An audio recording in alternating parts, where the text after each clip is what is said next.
Ni la mort, ni la vie, ni présent, ni à venir, rien ne nous séparera de l'amour du Christ. Ni la mort, ni la vie, ni présent, ni à venir, rien ne nous séparera du Christ. Oui, j'en ai l'assurance, ni mort, ni vie, ni ange, ni principauté, ni présent, ni à venir, ne pourra nous séparer de Dieu. Ni la mort, ni la vie, ni présent, ni à venir, rien ne nous séparera de l'amour du Christ. Ni la mort, ni la vie, ni présent, ni à venir, rien ne nous séparera du Christ. Oui, j'en ai l'assurance, Jésus est ma lumière. Il est le chemin qui me mène vers le Père. Pour toujours, je veux suivre ses pas. Ni la mort, ni la vie, ni présent, ni à venir, rien ne nous séparera de l'amour du Christ. Ni la mort, ni la vie, ni présent, ni à venir, rien ne nous séparera du Christ. Nous sommes réunis au nom du Père, du Fils et du Saint-Esprit. Amen. Le Seigneur soit avec vous. Aujourd'hui, en rouge, des martyrs, Saint Cyprien et Saint Corneille. Cyprien et Corneille, deux hommes qui ont vécu des choses un peu différentes, mais dans l'unité, dans l'engagement l'un envers l'autre. Tout d'abord, Corneille a été élu pape en 251 et il fut décapité en 253. Tandis que Cyprien, lui, a été ordonné évêque de Carthage un peu plus tard. Et voilà que au moment où Corneille se fait accuser et qu'on apprend qu'il sera condamné à mort, voilà que Corneille envoie cette lettre pour dire s'il y en a un qui meurt avant l'autre, eh bien, nous serons unis auprès du Père pour l'éternité. Alors, les deux pasteurs ont voulu, à travers leur vie, à travers leur manière d'être, influencer leur milieu, mais surtout travailler à l'unité de l'Église, travailler à l'unité de cette Église naissante et qui demande des pasteurs de feu, qui demande des pasteurs qui sont solides, pour prendre l'expression du hockey, solides sur le patin. Simplement, aujourd'hui, demandons par Cyprien et Corneille que nous puissions prier pour l'unité de notre Église. Prenons un instant, approchons-nous de ce Dieu qui nous attend et demandons-lui sa miséricorde.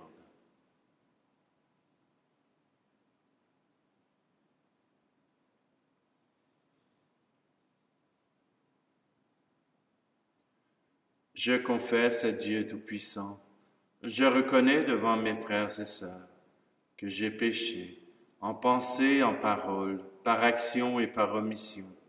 Oui, j'ai vraiment péché. C'est pourquoi je supplie la Vierge Marie, les anges et tous les saints, et vous aussi, mes frères et sœurs, de prier pour moi le Seigneur notre Dieu.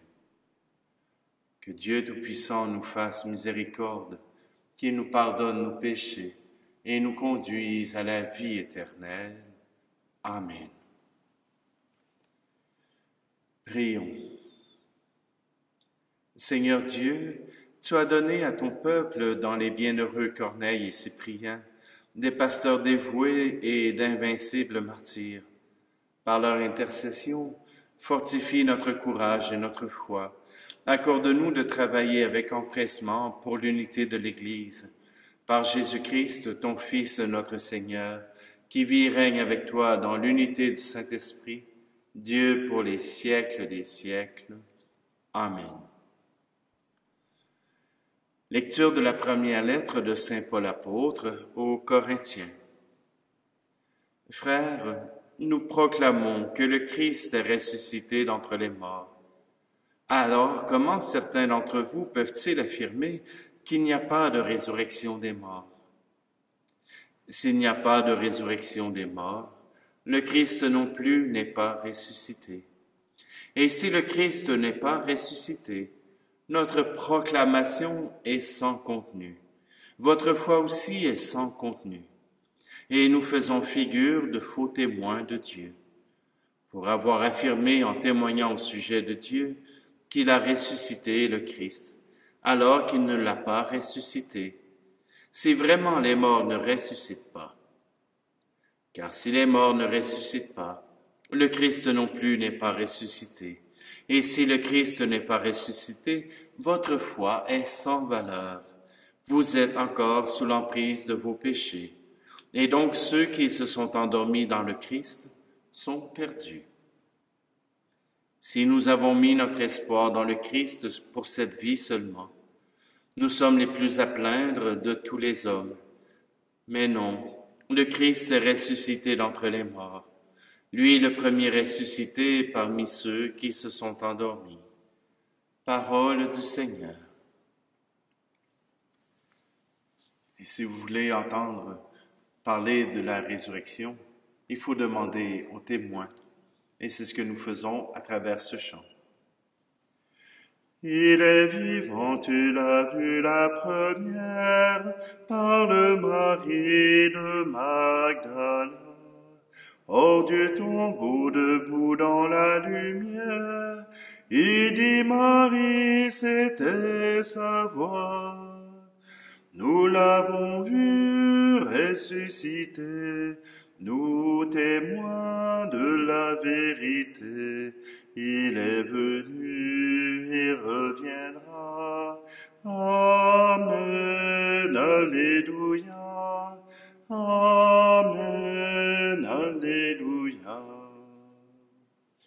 Le cœur brûlant, vous alliez près du Maître, vers Emmaüs sur le chemin. Nous étions deux, il s'est fait reconnaître, le soir à la fraction du pain. Nous l'avons vu ressusciter, nous témoins de la vérité. Il est venu, il reviendra. Amen, alléluia. Amen, alléluia. Depuis Damas, tu ne peux plus te taire, confirme-nous ce que tu crois. Moi, Paul, je dis qu'ils étaient 500 frères, témoins du Christ tous à la fois. Nous l'avons vu ressusciter, nous témoins de la vérité. Il est venu, il reviendra. Amen, alléluia. Amen, alléluia.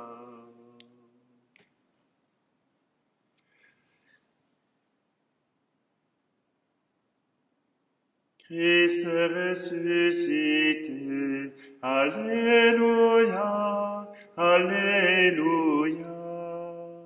Christ a vaincu la mort, alléluia, Alléluia.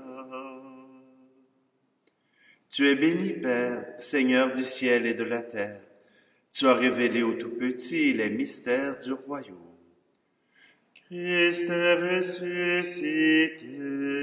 Alléluia, Alléluia. Christ a vaincu la mort. Alléluia, Alléluia. Le Seigneur soit avec vous. Évangile de Jésus-Christ selon saint Luc.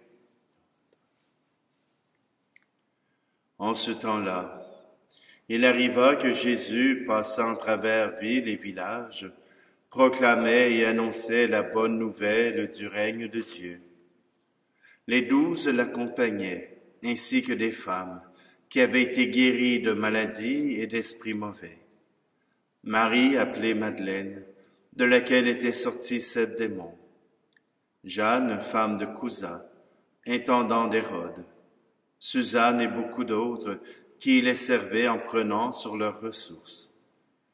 Acclamons la parole de Dieu. Je pourrais faire un débat sur la place des femmes dans l'Église, et ce qu'on peut comprendre, c'est que les femmes soutenaient l'évangélisation. Elles étaient là pour soutenir. Fin de la parenthèse. On n'ira pas plus loin pour savoir ce qu'ils faisaient. Mais si on peut dire quelque chose, c'est que dans notre Église, nous avons besoin des femmes et des hommes, les deux à égalité. Et nous avons besoin que tous les humains puissent proclamer ensemble la parole de Dieu. Mais en entendant les chants que je vous ai donnés aujourd'hui, vous comprenez que c'est d'abord sur la résurrection dont je veux vous parler. Et cette lettre aux Corinthiens, elle est importante. Parce que même dans la société québécoise, et je ne sais pas si ça se passe aussi dans votre milieu, mais toujours est-il qu'on mélange un peu la résurrection et la réincarnation. Quelle est la différence entre les deux? Et je peux vous dire que s'il y a un, il ne peut y avoir l'autre. En ce sens que si c'est la résurrection qui existe, qui nous parle d'une vie sur la terre et d'une vie dans le ciel, il ne peut pas y avoir de retour à la terre. Simplement que dans la résurrection, ce n'est pas par nos propres forces que nous sommes sauvés, mais par le désir de Dieu, par le don de Jésus lui-même. Or, dans la réincarnation bouddhique, il s'agit d'un cycle de vie qui nous dirige vers la perfection personnelle et qui nous approche du nirvana. Pour un bouddhiste, se réincarner, ce n'est pas une bonne nouvelle. Cela veut dire que nous n'avons pas atteint la perfection de la vie humaine et que nous devrons recommencer.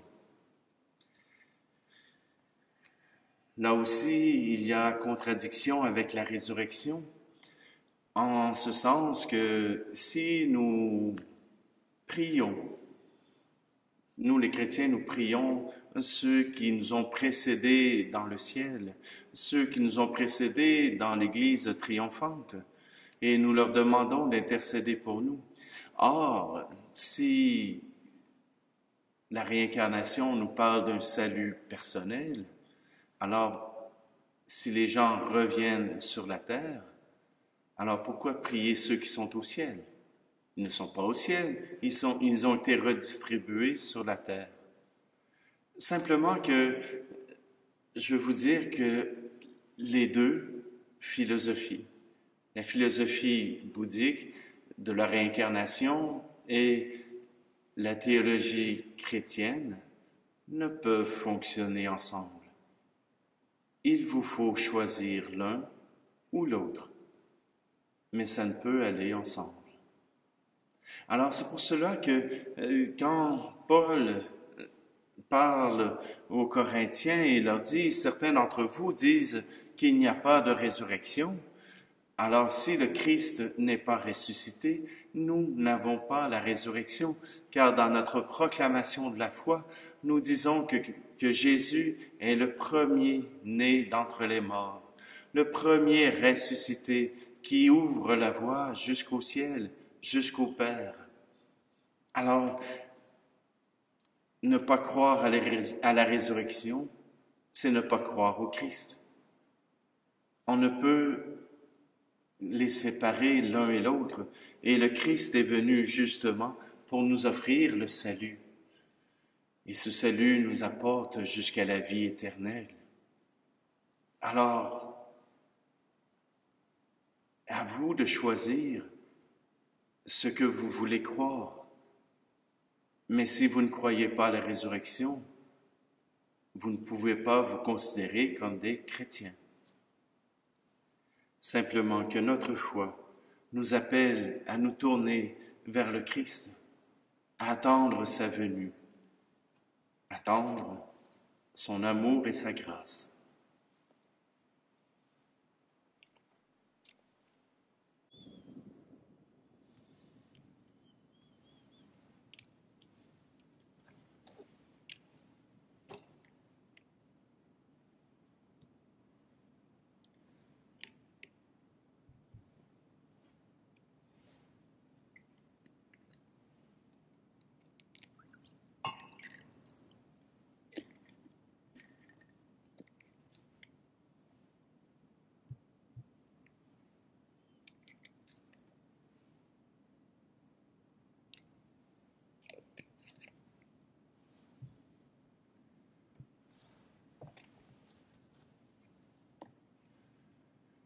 Tu es béni, Seigneur Dieu de l'univers.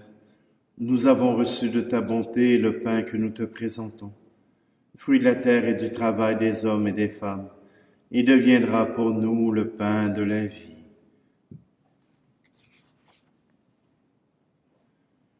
Tu es béni, Dieu de l'univers, toi qui nous donnes ce vin, fruit de la vigne et du travail des hommes et des femmes.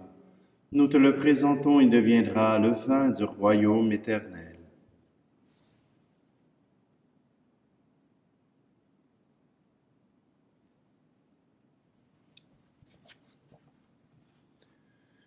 Prions ensemble au moment d'offrir le sacrifice de toute l'Église.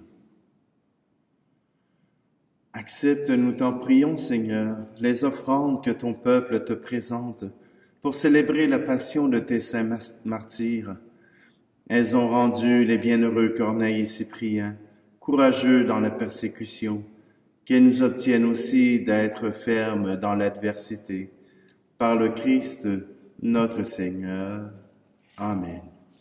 Et puisque Cyprien et Corneille ont travaillé intensément pour l'unité de l'Église, je vais prendre la prière eucharistique pour l'Église en marche vers l'unité. Le Seigneur soit avec vous. Élevons notre cœur. Rendons grâce au Seigneur notre Dieu.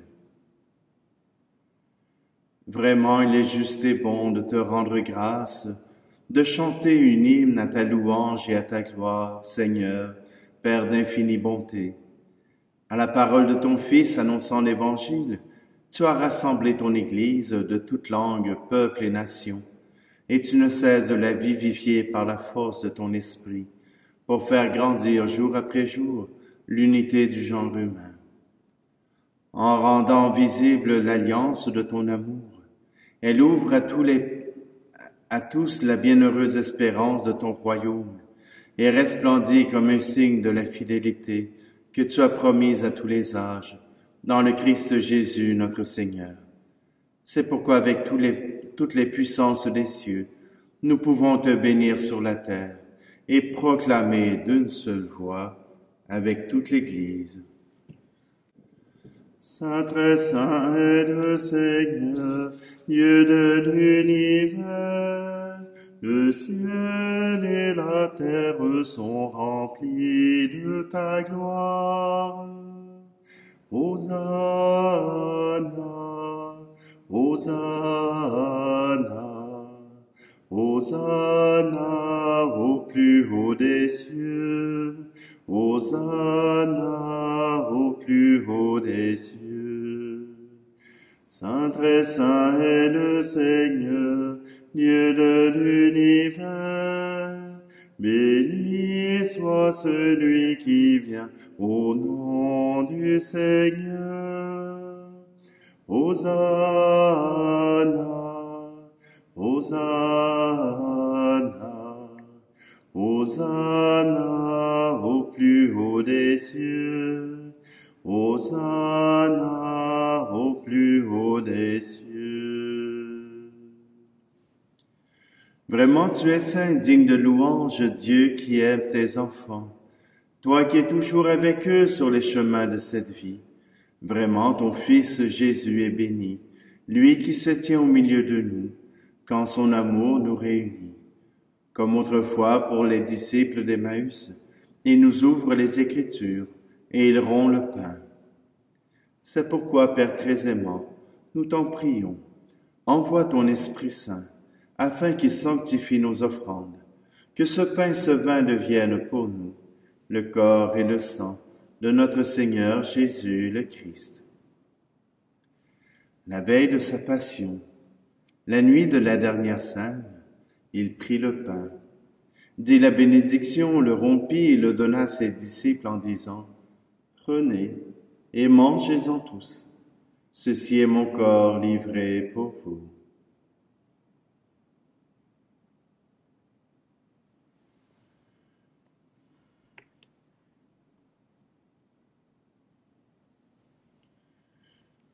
De même, après le repas, il prit la coupe, te rendit grâce et la donna à ses disciples en disant « Prenez et buvez-en tous, car ceci est la coupe de mon sang, le sang de l'alliance nouvelle et éternelle, qui sera versé pour vous et pour la multitude en rémission des péchés.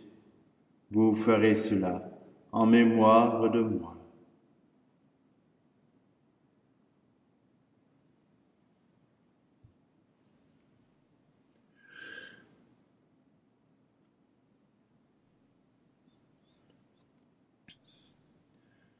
Jésus est mort, Jésus est vivant, Jésus reviendra, Alléluia.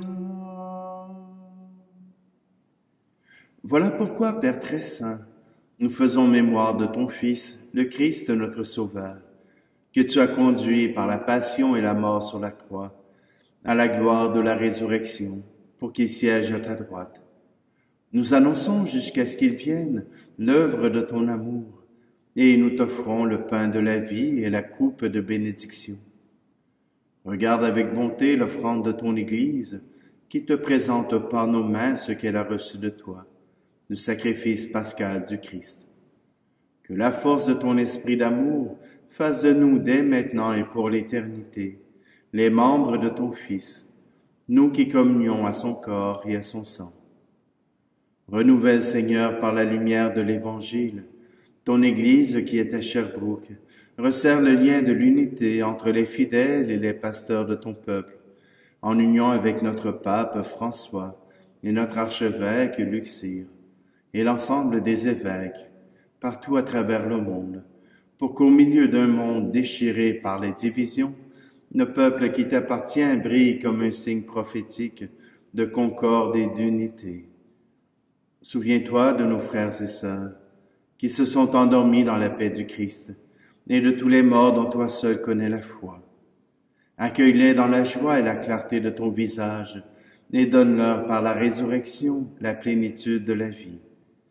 Et lorsque prendra fin notre pèlerinage sur la terre, reçois-nous dans la demeure où nous vivrons près de toi pour toujours. Alors, avec la Vierge Marie, la bienheureuse Mère de Dieu, avec les apôtres et les martyrs et tous les saints, nous pourrons te louer et te magnifier par ton Fils Jésus, le Christ. Par lui, avec lui et en lui, À toi, Dieu le Père Tout-Puissant, dans l'unité du Saint-Esprit, tout honneur et toute gloire pour les siècles des siècles. Amen.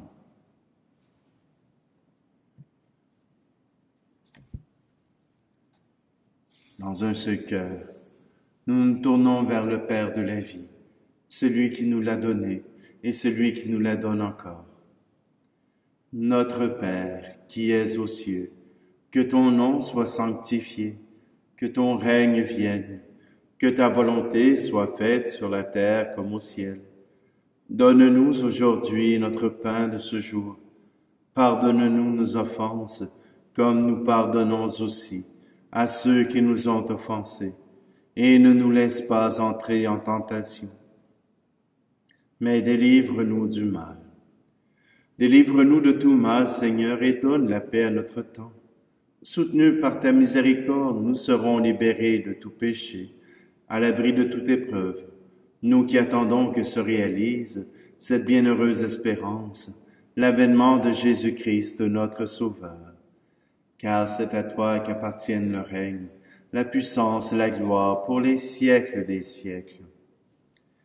Seigneur Jésus-Christ, tu as dit à tes apôtres, « Je vous laisse la paix, je vous donne la paix. » Ne regarde pas nos péchés, mais la foi de ton Église, pour que ta volonté s'accomplisse. Donne-lui toujours cette paix, et conduis-la vers l'unité parfaite, toi qui règnes pour les siècles des siècles. Amen. Que la paix du Seigneur soit toujours avec vous.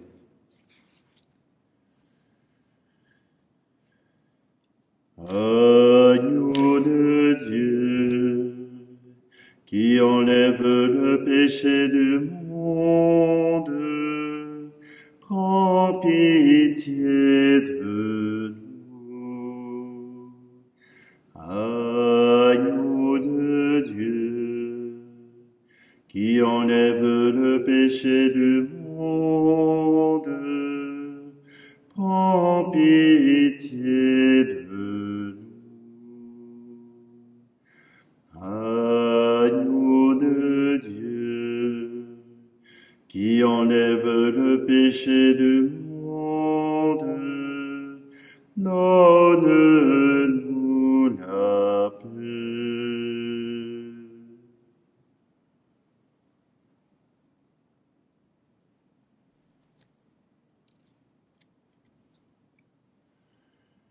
Voici l'agneau de Dieu, voici celui qui enlève le péché du monde. Heureux, heureuses les invités au repas des noces de l'agneau. Seigneur, je ne suis pas digne de te recevoir, mais dis seulement une parole et je serai guéri.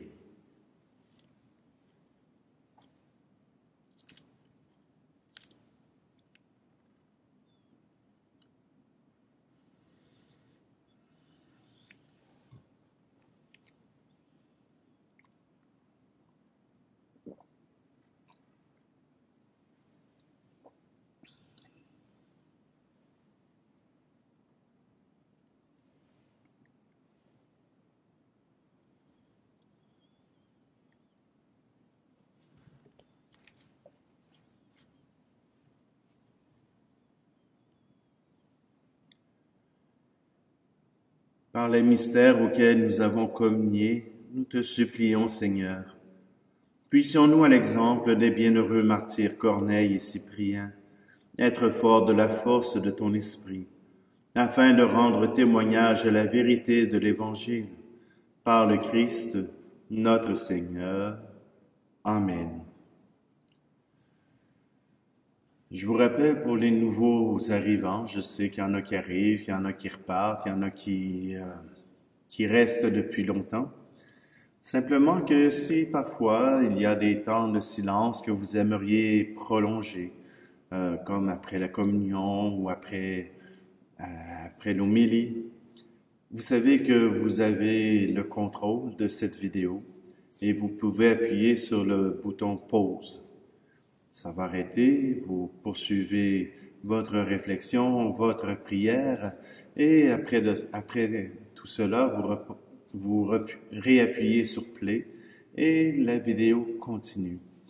je ne peux pas tout simplement faire les silences nécessaires après la communion pour permettre à cette vidéo d'être pas trop longue.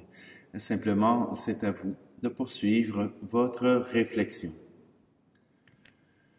Le Seigneur soit avec vous, et que Dieu Tout-Puissant vous bénisse, lui qui est Père, Fils et Esprit Saint.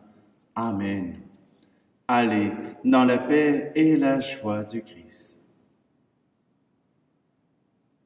Ni la mort, ni la vie, ni présent, ni à venir, rien ne nous séparera de l'amour du Christ, ni la mort, ni la vie, ni présent, ni à venir. Rien ne nous séparera du Christ.